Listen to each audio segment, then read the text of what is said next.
ओम ध्याये सदा सवितृमंडल मध्यवर्ती नारायण सरसिजा सनसन्नभिष्टि केयूरवांगनकर कुंडल किरीटी हारय हिरण्यमय वपुर शंख चक्र। नमस्कार, स्वागत है आपका आचार्य वाणी में। मैं आचार्य डॉक्टर विक्रमादित्य आपके साथ हूँ। आज का विषय हमारा है मेष राशि वालों के लिए अप्रैल का महीना किस प्रकार का रहेगा। देखिए, मेष राशि वालों के लिए ना अप्रैल का महीना जो होता है वो हमेशा उन्हीं के नाम होता है। सूर्य का महीना है, सूर्य आपकी राशि में पदार्पण करते हैं और इस समय में सबसे बढ़िया क्या है, हम अप्रैल के मध्यकाल की बात करें तो आपके लिए बहुत महत्वपूर्ण समय रहने वाला है। जो आप प्रैक्टिकल काम करोगे उनमें विजय के योग बनते दिखाई देंगे। इसमें खास तौर पर आमतौर पर देखें तो न्यूमरोलॉजी के दृष्टिकोण से भी जो लोग सूर्य प्रधान राशि वाले हैं उनके लिए तो बहुत महत्वपूर्ण समय रहता है। जिनका 1 नंबर आ रहा है, जिनका जन्म 1 तारीख को हुआ हो, जिनका जन्म 10 तारीख को हुआ हो, 19 तारीख को हुआ हो, 28 तारीख को हुआ हो, उन सब का नंबर 1 ही बनेगा। तो उन सब के लिए, क्योंकि सूर्य प्रधान कहीं ना कहीं हो जाते हैं, अपोलो को कहीं ना कहीं रिप्रेजेंट कर देते हैं ये सब सारे के सारे साइंस। तो आप ध्यान रखें, मेष राशि वालों के लिए ये अप्रैल का मध्यकाल महत्वपूर्ण परिवर्तन का समय जिसको कहते हैं ना आने वाला है। उम्मीदें जितनी थी उन सब उम्मीदों पर पूरी तरह से आप कार्य करने के योग बना सकते हैं, लेकिन थोड़ा ध्यान रखने की ज़रूरत भी है, क्योंकि कई बार लेकिन सारी जगह जुड़ा ही होता है। क्योंकि आपके राशि के स्वामी इन दिनों बड़ी विचित्र स्थिति में फंस गए हैं। वो समझ रहे हैं, देख रहे हैं, सब कुछ कर रहे हैं, सब कुछ समझते हुए भी जो स्थिति में फंसे हुए हैं वो दुनिया को सीख दे रहे हैं, ज्ञान दे रहे हैं, लेकिन खुद उस पर अमल नहीं कर रहे हैं। ये स्थिति है, यानी ये स्थिति आपके साथ भी होने वाली है मेष राशि वालों, खासतौर पर।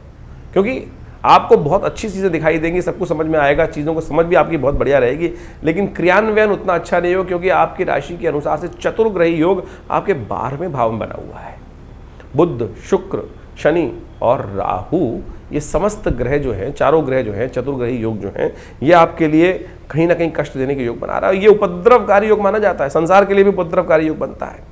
और ऐसे में ये उपद्रव कहीं ना कहीं जो है वो जितनी बड़ी छलांग आप लगाना चाहते हैं, जितनी उम्मीद आपको है, सूर्य के राहु जो 12वें भाव में बैठकर शनि के साथ हैं, वो उतनी टांग पीछे खींचते दिखाई दे रहे हैं आपकी। और हिम्मत भी थोड़ी सी, यानी बोल ज़्यादा रहे हो, सोच ज़्यादा करोगे तो ध्यान रखो।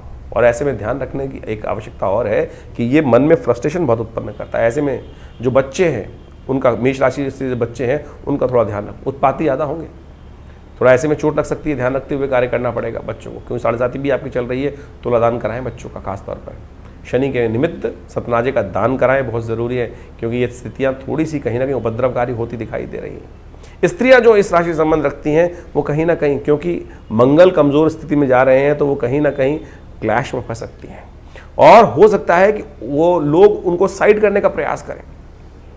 जैसे दूध से मक्खी निकाल देते हैं, उन बने बनाए कार्यों में से उनको क्रेडिट थोड़ा सा कोई और ले जा सकता है। ऐसे ग्रहों के योगायोग इन दिनों बनकर आपके लिए थोड़ा परेशान करने की योग बना सकते हैं। तो ध्यान रखते हुए, सावधान रहते हुए कार्य करने की ज़रूरत है। तो ऐसे में बहुत बढ़िया से चीज़ों को समझें, उसके बाद उन पर अमल करने का प्रयास कीजिएगा, नहीं तो कहीं ना कहीं ये स्थिति थोड़ी सी नेगेटिव हो सकती है। सिलसिलेवार तरीके समझें, ग्रह नक्षत्र आपके लिए क्या करेंगे। 11 तारीख की बात करते हैं, शुक्रवार का अवसर, चतुर्दशी तिथि है और उस दिन आपके राशि के दृष्टिकोण से जो ग्रहों का योगायोग थोड़ा सा आपके लिए पॉजिटिव और नेगेटिव दोनों बनता दिखाई दे रहा है।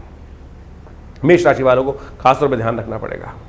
स्वास्थ्य का सबसे पहले ध्यान रखें। लाभ तो हो सकता है, लाभ के 50% चांसेस हैं, लेकिन जो नुकसान है वो भी थोड़ा 50% होता दिखाई दे रहा है। तो अगर आपने लीकेज बंद कर ली तो आप वारे न्यारे कर सकते हो, नहीं तो स्थितियाँ खराब हो सकती हैं।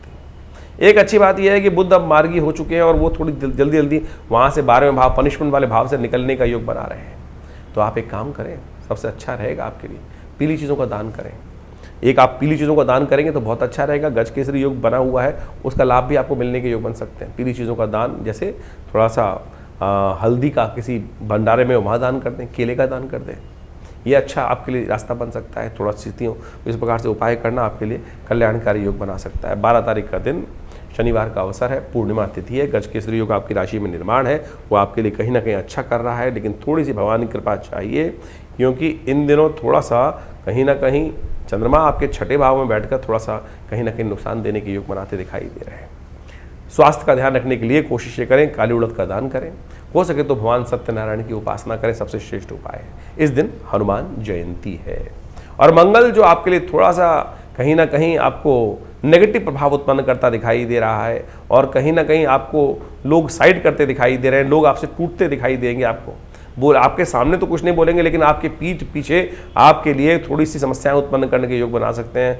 अननेसेसरी आपको खड़ूस कह सकते हैं, परेशान कर सकते हैं और आपसे सामने आपके कुछ नहीं बोलेंगे, सामने आपका सम्मान करेंगे, लेकिन आपके पीछे जाकर थोड़ी सी आपके बारे में कुछ गलत बातें लोग आपके बारे में करते दिखाई देंगे, जो आपके सम्मान पर दाग लगाने का योग बना सकते हैं। तो ऐसे में उन लोगों से सावधान रहने की ज़रूरत है। आप ऐसे में हनुमान जी की सहारा लीजिए, हनुमान जी की कृपा प्राप्त करने का प्रयास करें। हनुमान जी की कृपा प्राप्त करने के बाद, जैसे हनुमान जी बड़े भक्त थे ना भगवान के, लेकिन बाकी जो भक्त थे उनसे थोड़ी सी कई बार ईर्ष्या करते थे, हनुमान जी को साइड लाइन करने का प्रयास करते थे। हनुमान जी ने अपनी भक्ति नहीं छोड़ी। जब हनुमान जी ने भक्ति नहीं छोड़ी तो भगवान की कृपा, भगवान तो के समक्ष सब कुछ है कि सत्य कौन है और कौन किससे कर रहा है भाव। तो ऐसे में क्या करना चाहिए, आपको हनुमान जी को चोला चढ़ाना चाहिए, हनुमान जी का पाठ करना चाहिए, हनुमान चालीसा का सुंदर पाठ करना आपके लिए अच्छा रहेगा। हमने विवेकानंद योगाश्रम में इस दिन हनुमान जयंती के अवसर पर सवा मनी का भोग रखा है। पीताम्बरा पीठ जो विवेकानंद योगाश्रम में स्थित है, भगवती का सुंदर दिव्य मंदिर है और वहाँ पर हमने हनुमान जी को चोला चढ़ाने की व्यवस्था रखी है। सुंदरकांड का पाठ रहेगा, हनुमान चालीसा का पाठ रहेगा, सवा मनी का भोग रहेगा। तो आप भी इसमें सम्मिलित हों। शाम को एक कार्यक्रम 5 बजे से लेकर रात्रि में 10 बजे तक 11 बजे तक चलेगा। आप इसमें सम्मिलित होंगे तो भगवान की कृपा से अच्छा कल्याणकारी योग बन सकता है आपके लिए। 13 तारीख रविवार का अवसर है, वैशाख का महीना आरंभ हो रहा है। बड़ा सुंदर महीना का महात्म्य शास्त्र में वर्णित है इसके लिए। इस दिन प्रतिपदा है और इसमें 3-3, 4-4 ग्रहों का परिवर्तन है। एक तो वैशाख महीना परिवर्तन, वैशाख आरंभ हो रहा है, रविवार के दिन आरंभ हो रहा है, संक्रांति भी उस दिन पड़ रही, तो हृदय नाम का योग बन गया। कहा जाता है कि इस दिन भगवान सूर्य की यदि उपासना कर ली जाए हृदय नाम के योग में, जिस दिन संक्रांति और रविवार का योग हो, तो वो सब प्रकार से अनिष्ट को दूर करने का योग बना देता है, कष्ट को दूर करने का योग बना देता है। तो ऐसे में सुंदर रूप से आपको सुंदर रूप से हनुमान जी के विशेष तौर पर कार्य करना चाहिए। इस दिन सूर्य की उपासना भी करनी चाहिए। आपके ये सूर्य जो परिवर्तन होने जा रहे हैं, ये आपके लिए बहुत ही महत्वपूर्ण है, बहुत महत्वपूर्ण। आपकी कीर्ति यश को बढ़ाने का योग बनाने वाले हैं। परोपकार को मत छाड़िएगा। जितना परोपकार करेंगे ना इस महीने, यही एक उपाय है आपके लिए। हर रोज अपनी सामर्थ्य के अनुसार से एक व्यवस्था रख लें कि अपनी आमदनी का 1% हिस्सा, पॉइंट कुछ % हिस्सा निकाल लें और हर रोज कहीं अगर आपका सामर्थ्य है, आप लाख रुपए कमा रहे हैं, तो 100 रुपये नित्यप्रति दान करने की व्यवस्था सोच लीजिए। अपनी सामर्थ्य, तो हमने एक व्यवस्था बना दी, कहीं ना कहीं किसी गरीब व्यक्ति को भोजन करा दिया। परोपकार जिसको बोला जाता ना, परोपकाराय वहंती नद्या, परोपकाराय दुहंती गावा, परोपकाराय जो फलंती वृक्षा, ये शास्त्र में जो प्रमाणित किया गया, इस बात को समझ लें। परोपकार ही आपकी राशि में इस वक्त पूरे महीने में आपको लाभ देने के योग बना रहा है। इस दिन शुक्र भी मार्गी हो रहे हैं और ये राजयोग का निर्माण कर रहे हैं। आपके लिए सुंदर रास्ता बनता दिखाई देगा आपकी राशि के अनुसार से, तो आपके लिए कल्याणकारी योग इसके बन सकते हैं। लेकिन पुण्य जो है ना, वो संक्रांति का वो अगले दिन रहेगा, 14 तारीख को, क्योंकि संक्रांति जो है वो करीब 3:20 के आसपास होगी। तो उस समय में विशेष तौर पर अगले दिन इसका पुण्य रहेगा। तो आपको खास तौर पर आपके ग्रह नक्षत्र जो दिखा रहे हैं, अगले दिन का योग जो बनाते दिखाई दे रहे हैं, वो आपके लिए अच्छा नया वर्चस्व स्थापित करने के योग बना सकते हैं। नई उम्मीद के साथ ग्रह आपके लिए परिवर्तन की तरफ जो गए हैं, ये आपके लिए नई उम्मीद, बहुत सारी चीज़ों को समझने का रास्ता आपको बनता दिखाई दे रहा है। और साथ साथ इस दिन कोशिशें करें, आप पंखे का दान करें, ठंडी चीज़ों का दान करें, हो सके तो छाते का दान करें, जूतों का दान करें। और सबसे बड़ी बात, क्योंकि वैशाख का महीना आरंभ हो रहा है, तो पानी से भरे हुए कलश अवश्य दान करने चाहिए। खरबूजे का दान करना चाहिए, पानी तरबूज का दान करना चाहिए। ये सब चीजें शास्त्र में वर्णित हैं, इनको कर कर आपके लिए कल्याणकारी योग बनेगा। तो मेष राशि वालों, 15 तारीख का भविष्य भी समझ लीजिए। 15 तारीख का ग्रह योग आपके लिए क्या दिखा रहा है। मंगलवार का अवसर, द्वितीय तिथि है उस दिन। और देखिए वैशाख के महीने में इस बार क्या हो रहा है, एक तिथि बढ़ रही है और एक तिथि घट रही है। ये बढ़ती और तिथि घटती तिथि विशेष तौर पर दिखाती है कि स्थितियों में जितना बदलाव आएगा, यानी जो शेयर इत्यादि मार्केट में काम करने वाले लोग हैं, उनको सावधान रहना चाहिए। खासतौर पर स्पेकुलेशन वाले बिजनेस में जो काम करने वाले लोग हैं, मेष राशि वाले खासतौर पर ध्यान रखें। इस वक्त 7.5 का दौर आपके अंदर राशि के अनुसार चल रहा है।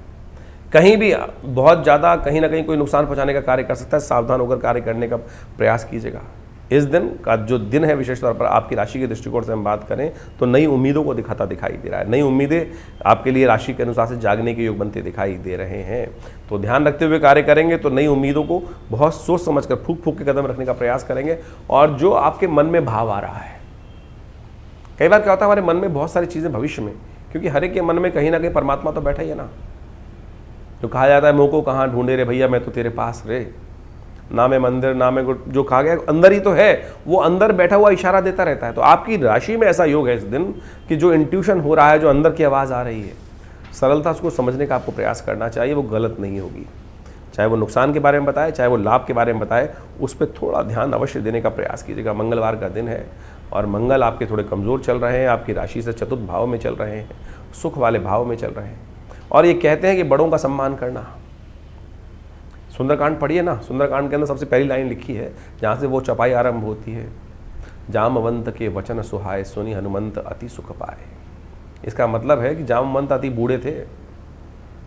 हनुमान जी की सफलता का राज इसी में था कि उनको जामवंत की बात अच्छी लग रही थी। और आपकी राशि में इन दिनों ऐसा योग चल रहा है कि आपको बड़ों की बात बुरी लग रही है, और जब बड़ों की बात बुरी लगने लगे तो समझ लो दुर्भाग्य का उदय हो रहा है।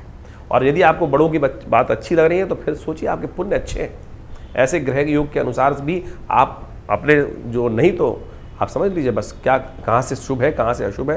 तो हनुमान जी का ध्यान करें, हनुमान जी 5 साल का पाठ करें, माता पिता का सम्मान करके बड़े बुजुर्गों का आशीर्वाद लेकर काम करेंगे तो बहुत अच्छा रहेगा आपके लिए। 16 तारीख गजकेसरी योग बनकर तैयार है आपकी राशि में। बुधवार का दिन है, तृतीया तिथि है और इस दिन ग्रह नक्षत्र आपके लिए 2-3 दिन के लिए कहीं ना कहीं मामलों में अच्छे योग बना सकते हैं, लेकिन फिर भी मन थोड़ा बंधा हुआ है। खुलकर काम करने में दिक्कत है। खुलकर काम करने का प्रयास कीजिए। जिस चीज़ को विचार कर लिया उस पर कर दो पूरी तरह से, रुको मत, अटको मत, इस बात का ध्यान रखने का प्रयास। रिस्क लेना मत, इस बात का ध्यान रखना।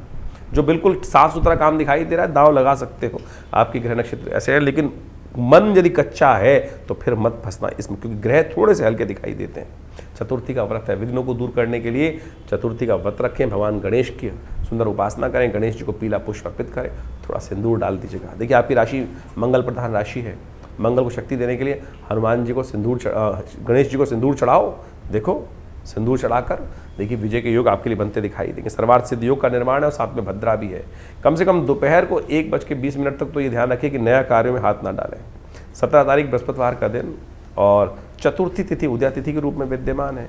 चंद्रमा के सम्मुख होकर बृहस्पति बहुत सुंदर तरीके से आपके लिए एक अच्छा राजयोग का निर्माण कर रहे हैं, चीज़ों में सफलता देने के योग बना रहे हैं। लेकिन साथ साथ जो बदमाश लोग हैं उनको भी शक्ति मिल रही है आपके ग्रह के योग के अनुसार से। आप ही की जो बातें हैं वही आपके ऊपर वो इम्प्लीमेंट कर सकते हैं। तो ध्यान रखें, अपने रहस्य की बातों को छुपा के रखें। आप खुली किताब की तरह चल रहे हैं इन दिनों, अपनी बात थोड़े बड़बोलेपन से आप सबको बता देते हैं और वही बातें आपको आघात देती हैं। इस बात का ध्यान रखते हुए कार्य करें। थोड़ा एक काम करें, थोड़ा गुरुजन का सहारा लें, गुरुजन का आशीर्वाद लें।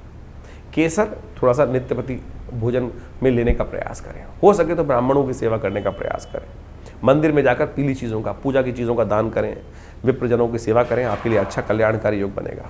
18 तारीख शुक्रवार का अवसर है, पंचमी तिथि है इस दिन और ग्रह परिवर्तन के साथ जाकर धर्म भाव में आपके लिए महत्वपूर्ण परिवर्तन का योग बनता दिखाई दे रहा है।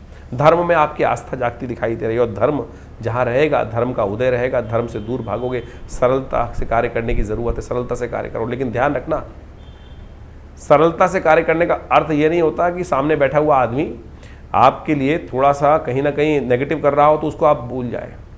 जैसे आप जा रहे हैं रास्ते में, सरलता का भाव तो ऐसा भी हो सकता है कि कोई किसी ने आपकी जेब में हाथ डाल दिया और आपको पता है, आप सोचो भैया उसका है चोरी कर लेने दो। ये सरलता नहीं है, मूर्खता है। तो ये कोशिश ये करनी है कि अधर्म यदि कोई कर रहा है तो उसको अधर्म करने से रोकने का भी प्रयास करना है। तो ये ध्यान रखने की ज़रूरत है। इस वक्त आपके ग्रह हैं कि जो आपके शत्रु, आपके खिलाफ काम करने वाले, आपको नुकसान पहुंचाने वाले कार्य हैं, वो थोड़े से सिर उठाते दिखाई दे रहे हैं और आप थोड़े सरल होते जा रहे हैं। तो सरलता का मतलब ये मत समझ लेना कहीं भी कि जो दुष्ट को उसकी जगह ना पहुंचाएं। इस बात का भी ध्यान रखें। हिम्मत थोड़ी करनी पड़ेगी नेगेटिविटी को थोड़ी सी। धर्म और अधर्म के बीच में कौन सा रास्ता धर्मयुक्त है उसको समझने की आवश्यकता है। और ऐसे में थोड़ा सा उपाय जो करना चाहिए आपको वो भी बता देते हैं हम आपको। थोड़ा सा उपाय बड़ा श्रेष्ठ जो है कि आप एक काम करें, जो आपके लिए सबसे श्रेष्ठ उपाय हमें दिखाई देता है इस वक्त आपकी राशि के दृष्टिकोण से, भगवान शंकर का दूध से अभिषेक करना। और कहीं पारद शिवलिंग मिल जाए और उसके ऊपर अभिषेक कर सको तो बहुत सुंदर रहेगा इन दिनों आपकी राशि के दृष्टिकोण से। तो ये पारद शिवलिंग पर कहीं अगर भगवान शंकर को प्रसन्न करने के लिए अभिषेक करें तो आपके लिए बहुत अच्छा रहेगा। जो शादीशुदा लोग हैं दोनों हस्बैंड वाइफ मिलकर करने का प्रयास करें और देखिएगा ये परिवर्तन का योग आपके लिए बड़ा सुंदर इन दिनों लाभ का रास्ता बना देगा। ये उपाय, बड़ा दिव्य उपाय बताया हमने आपको। 19 तारीख शनिवार का अवसर, षष्ठी तिथि विद्यमान है और इस दिन रवि योग बनकर तैयार है करीब 10:20 से। और ये 10:20 के बाद नए कार्यों को आरंभ करने का दिन अच्छा दिखाई देता है और ये आपके लिए आगे बढ़ने के रास्ते खुलता दिखाई देगा। देखिएगा बहुत जल्दी ग्रह और परिवर्तन की तरफ जा रहे हैं और आपके लिए महत्वपूर्ण योग बनाते दिखाई दे रहे हैं, लेकिन शनि महाराज जो है ना, इन दिनों आपकी राशि के दृष्टिकोण से 7.5 का वातावरण बना रहे हैं। शनिवार को खाली मत जाने दीजिएगा। आपकी राशि के दृष्टिकोण से हमें सबसे जरूरी दिखाई देता है कि शनि को मनाएं, सदा सुख पाएं। एक काम करें, शनि को बनाने के लिए शनि के बीज मंत्र का जप करते रहे, ओम प्रांग प्रींग प्रोंग से शनिश्चराय नमः। क्योंकि 7.5 का दौर आरंभ हुआ है, 7.5 साल तक शनि का दौर चलेगा। आपको कोशिश करें नित्य प्रति कम से कम एक माला शनि की अवश्य किया करें। मंत्र हम बता देते हैं आपको, ओम प्रांग प्रींग प्रोंग से शनिश्चराय नमः। ओम प्रांग प्रींग प्रोंग से शनिश्चराय नमः। इस मंत्र का नित्य प्रति जप करो, एक माला अवश्य करो। रुद्राक्षी माला जप करने का प्रयास करोगे तो ये शनि कहीं ना कहीं नुकसान से बचाएगा, और नहीं तो ये शनि की 7.5 बहुत लंबे समय तक है, फ्रस्ट्रेशन देगी, कार्यों में विघ्न देगी, अननेसेसरी झगड़ों में फंसाएगी, नुकसान कराएगी, जितना लाभ होने नहीं देगी। तो शनि की बातों को तो कम से कम छोड़ना मत, इसलिए हमने इस दिन ये उपाय आपको विशेष तौर पर बताया है। इसको करते रहिए, आपके लिए अच्छा रहेगा। 20 तारीख का दिन रविवार का दिन है, सप्तमी तिथि इस दिन विद्यमान है और ग्रह नई उम्मीद लेकर आपके लिए आते दिखाई दे रहे हैं। दिन थोड़ा हल्का दिखाई देता है, कई मामलों में मन को परेशान होने के योग बनते दिखाई देंगे। कई बातें, लोगों के दिल की बातें जो है, सामने की बात तो पीछे की बात, वो आपके समक्ष उजागर हो सकती हैं। वो सरलता से लोग बता सकते हैं आपको और वो आपके दिल को कहीं ना कहीं ठेस पहुंचा सकती हैं। ध्यान रखिएगा, थोड़ा सा बातें आपको कोशिश करनी है, अपने आप को बहुत सावधानी के साथ लोगों के समक्ष रखना है, क्योंकि कई बातें लोग ऐसे होते हैं कि बोलते कुछ और है, करते कुछ और है, और आपकी सरलता को लोग पहचान नहीं पाएंगे। तो ऐसे में थोड़ा ध्यान रखें। शाम के समय ग्रह परिवर्तन का योग बन रहा है, वो आपके लिए अच्छा होगा, वो आपके लिए कहीं ना कहीं नई उम्मीद जगाता दिखाई देगा। सर्वार्थ सिद्ध योग का निर्माण हो रहा है, तो दिन में जो कोई कार्य करना हो तो उसको थोड़ा रोक लीजिए। शाम के अगले दिन का दिन आपके लिए परिवर्तन का है। इस दिन विशेष तौर पर थोड़ा मंत्र जप करें, भगवान का नाम लेने का प्रयास करें, वो आपके लिए अच्छा रहेगा। वैशाख का महीना अभी चल रहा है और इस वैशाख के महीने का शास्त्र में अद्भुत महत्व कहा गया है। इस महीने को जिस प्रकार से कार्तिक का महात्म शास्त्र में बताया गया है, उसी प्रकार से इस महीने का भी माधव का महीना माना जाता है। भगवान विष्णु की सुंदर उपासना करने का वैसे ये सब सुंदर अवसर कहा जाता है। कहा जाता है कि इस महीने में जितना दान पुण्य इत्यादि किया जाए, स्नान किया जाए, वैशाख के स्नान का भी बड़ा अद्भुत महत्व शास्त्र में वर्णित है।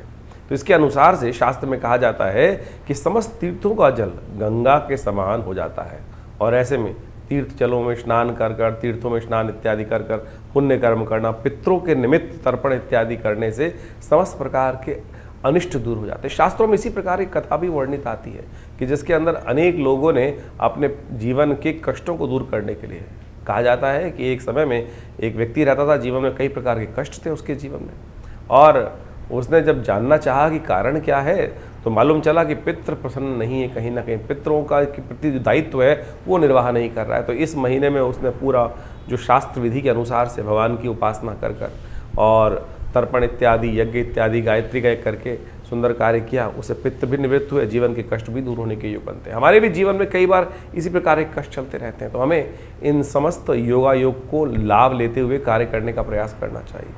और वैशाख का महीना तो खासतौर पर भगवान विष्णु को प्रसन्न करने का अद्भुत महीना, जैसा हमने शास्त्र में जो बातें हैं उसको बताई आपको। इन्हीं में परशुराम जयंती, कूर्म जयंती और भगवान बुद्ध की जयंती, अनेक प्रकार की जयंतियों का भी सुंदर समावेश इस मास में किया जाता है।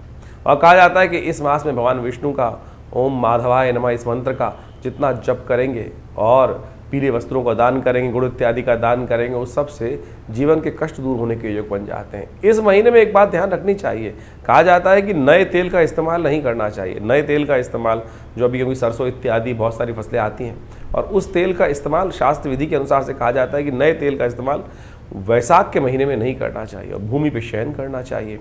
और जितना हो सके एक समय में भोजन आहार लेते हुए अपने पितरों के तर्पण इत्यादि कष्ट जीवन से निवृत्त करने के लिए भगवान विष्णु के ओम नमो नारायणाय इति मंत्र जप करते हुए कार्य करने का प्रयास करना चाहिए।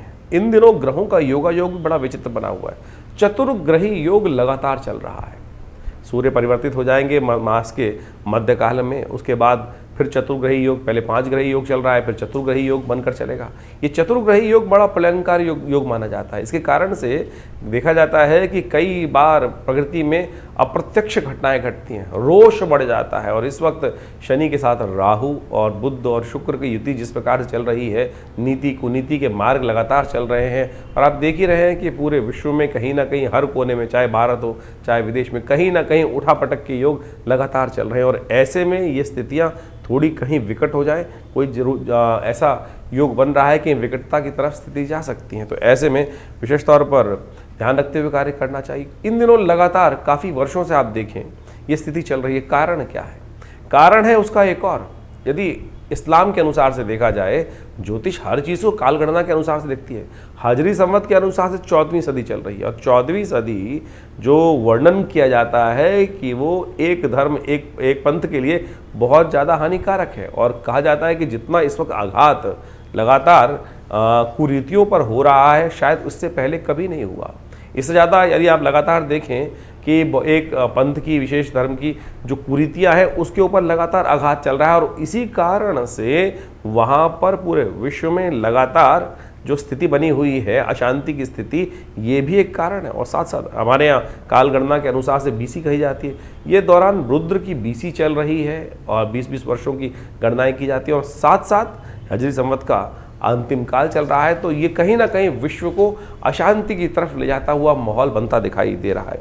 ऐसे में विशेष तौर पर हमको ध्यान रखना चाहिए। और इस वर्ष 2082 का जो हम कालगणना आपको कुछ दिन बताई, संवत 2082 जो आरंभ हुआ, बहुत सारे लोगों को इस बारे में भ्रांति हो जाती है कि साल 2082 नहीं है साहब, संवत 2082 की बात करें, विक्रम संवत 2082 जो भारतीय कालगणना का वर्ष है, जो सिद्धार्थी नाम से संवत आरंभ हुआ है। उसका राजा सूर्य है। और सूर्य जब राजा बन जाते हैं, मंत्री भी राजा पद सूर्य के पास है, तो कहा जाता है कि गर्मी का विकराल पर्व, अग्निकांडों का विशेष योग पूरे वर्ष बनता रहेगा। तो देखिए, जब से ये वर्ष आरंभ हुआ है, जगह जगह अग्नि की घटनाएं लगातार बढ़ती चली जा रही हैं।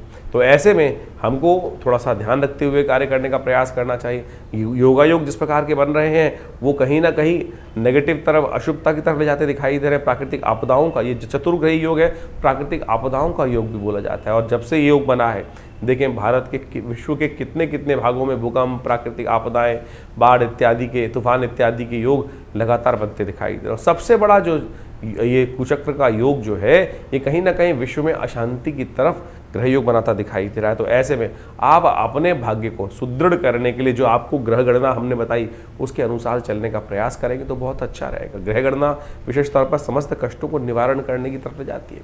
देखिए, काल, समय, जीवन जो है वो हमेशा परिवर्तन की तरफ जाता है। ऐसा कोई समय हो ही नहीं सकता कि जिसमें चीज़ें परिवर्तित ना हो। लेकिन परिवर्तन हमारे लिए शुभ हो जाए, उसके लिए हमको कर्म करने की आवश्यकता है। जो हम कर्म करते हैं उससे हमारा भाग्य बनता है। और जो भाग्य हमें बनाने के लिए यदि कर्म अच्छा हो सकता है, समय खराब हो सकता है। ऐसे में जो अच्छे समय हैं उनको हमें ठीक करने के लिए विशेष तौर पर कई कार्यों को शुभ करने का प्रयास करना चाहिए। जो हमारे जीवन में भाग्य बनकर आया है, दुर्भाग्य बनकर आया है, वो हमारे कर्म से ही बना है। दुष्कर्म यदि अभी भी होंगे तो वो दुर्भाग्य को और बढ़ाने का प्रयास करेगा। और यदि शुभ कर्म होंगे तो आप मान के चलें वो दुष्कर्मों को काटकर सौभाग्य का कहीं ना कहीं उदय करने के योग बना सकता है। तो इसलिए शास्त्र में जो कथाएं हैं वो हमको इस बात से अवगत कराती है कि हमको अपने जीवन में शुभ लगातार करने का प्रयास करना चाहिए और लोगों को शुभ करने की तरफ प्रेरित भी करना चाहिए। यज्ञ इत्यादि, धर्म इत्यादि कार्य की तरफ कई बार क्या होता है कि एक बात समझे कि अगर हमने किसी व्यक्ति को गलत कार्य की तरफ प्रेरित कर दिया तो ये समझें उसके द्वारा कोई गलत कार्य किया गया, उसका कहीं ना कहीं उसका प्रभाव हम पर भी होगा। इसको प्रैक्टिकल समझ सकते हैं। अगर आपने कोई षड्यंत्र रचा है और वो षड्यंत्र जब पकड़ा गया, वो व्यक्ति उस षड्यंत्र में आप भी इन्वॉल्व थे, तो सरकार आपको भी पकड़ेगी। तो ऐसे ही समझे, कर्म का, भाग्य का लेखा जोखा जो है उस परमात्मा तत्व से तो कभी छूट नहीं सकता। संसार में तो बहुत सारी चीज़ें छुप जाती हैं, लेकिन उस परमात्मा के प्रति, प्रकृति के प्रति तो किया गया कर्म कभी छुपता नहीं है। उसका तो लेखा जोखा उस धर्मराज के पास जाकर जुड़ ही जाता है। तो इस बात को समझें, लाख छुपाए संसार से हम बातें, लेकिन उस परमात्मा तत्व से नहीं छुपा सकते, अंतःकरण से नहीं छुपा सकते हम। तो इस बात को हमको ध्यान रखना चाहिए कि मनसा वाचा कर्मणा, किसी ना किसी प्रकार से कर्मों को शुभ करने का हमको यथाउचित भाव से प्रयास करना चाहिए। ये सबसे ज़रूरी बात है। और हम लगातार अपने कर्मों को शुभ करने के लिए बहुत सारे, जो हमारी भारतीय संस्कृति में देखिए क्या क्या बताया गया है, हर रोज़ कोई ना कोई उत्सव। हमारे ऋषि मुनि मूर्ख नहीं थे, बहुत चतुर थे। बहुत चतुर थे। उन्होंने संसारिक समस्याओं को जोड़कर इन शुभ कर्मों के लिए शुभ योगों का निर्माण किया, शुभ उत्सवों का निर्माण किया कि व्यक्ति पांचों उंगलियां बराबर नहीं है, किसी की श्रद्धा किसी में है, किसी की श्रद्धा कहीं है, किसी की श्रद्धा कहीं है, तो किसी ना किसी प्रकार से वो शुभ कर्म की तरफ प्रेरित होता रहेगा, शुभ कर्म की तरफ लगा रहेगा। देखिए पुरानी कहावत है, खाली दिमाग शैतान का। जो खाली समय होगा, कुछ नहीं होगा, तो क्या करेगा व्यक्ति? गलत कार्य की तरफ प्रेरित होगा। और आज ये उत्सव है, आज दिवाली है, आज होली है, आज सावन है, आज पूर्णिमा है, कल अमावस्या है, तो ये जब उत्सव आते रहते हैं तो कहीं ना कहीं व्यक्ति सद्मार्ग की तरफ, देखिए अपनी श्रुति को ऊर्ध्वगामी बनाने के लिए लाख प्रयास करने पड़ते हैं, लेकिन यदि छोड़ दोगे तो वो नीचे की तरफ ही जाएगी, अधोगामी ही बनेगी। तो इसलिए हमारे संत महात्माओं ने इतने सुंदर उत्सवों का निर्माण किया। और जब हम बात कर रहे थे वैशाख के महीने में, तो एक से एक बढ़िया सुंदर उत्सवों का योगायोग बनकर चल रहा है। संक्रांति तो हर महीने आती ही आती है, तो इसमें वैशाख के महीने में भगवान परशुराम जी की जयंती, अक्षय तृतीया, जिस दिन कर्म करेंगे तो शुभ ही होगा, तो अक्षय फल प्राप्ति के योग बनेंगे। अशुभ करोगे तो अशुभ का अक्षय फल प्राप्त होगा, और शुभ करोगे तो शुभ का अक्षय फल प्राप्त होने के योग बन सकते हैं। कूर्म जयंती, अनेक प्रकार के सुंदर योग इस समय बनकर तैयार होंगे। कोशिशें करें, बड़ी श्रद्धा के साथ भगवान का स्मरण करने का प्रयास करें। हम विवेकानंद योगाश्रम में इन समस्त समयों में अलग अलग प्रकार के यज्ञ इत्यादि, नवरात्र के यज्ञ, जैसे अभी महावीर जयंती, हनुमान जयंती आएगी, उस पर सुंदर और कार्य चलते रहेंगे। तो इन सब यज्ञों का, रविवार के दिन तो विशेष यज्ञ आश्रम पे रहता ही है, हर रोज नित्य प्रति 8 घंटे यज्ञ रहता है। आप भी इन यज्ञों में अपने आप को जोड़ सकते हैं और बहुत सारे शुभ कार्य। देखिए संसार में हम यज्ञ की तरफ प्रेरित क्यों करते हैं व्यक्ति को? क्योंकि हम दान करते हैं, पुण्य करते हैं, पता नहीं किसको दे रहे हैं, क्या वो क्या करेगा हमारे उस दान के, उस हमारे सहयोग का। तो इसलिए कोशिश करें हम भगवान के प्रति उस अन्न का समर्पण भगवान को ही करते हैं।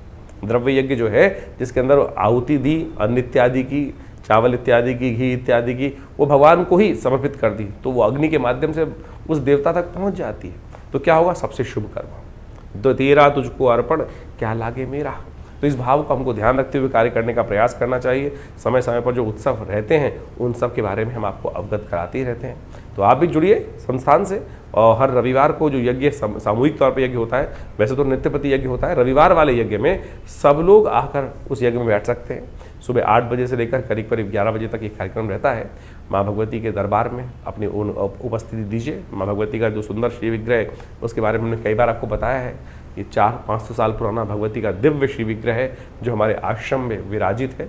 माँ भगवती दुर्गा का दर्शन कर कर अपने जीवन में उनका कृपा, अपने जीवन में उनका आशीर्वाद लेने का प्रयास कीजिए, देखिएगा परिवर्तन होगा। जो लोग कहते हैं ना कि हमारा समय परिवर्तन की तरफ जाता ही नहीं, अरे परिवर्तन के लिए हम कर क्या रहे हैं?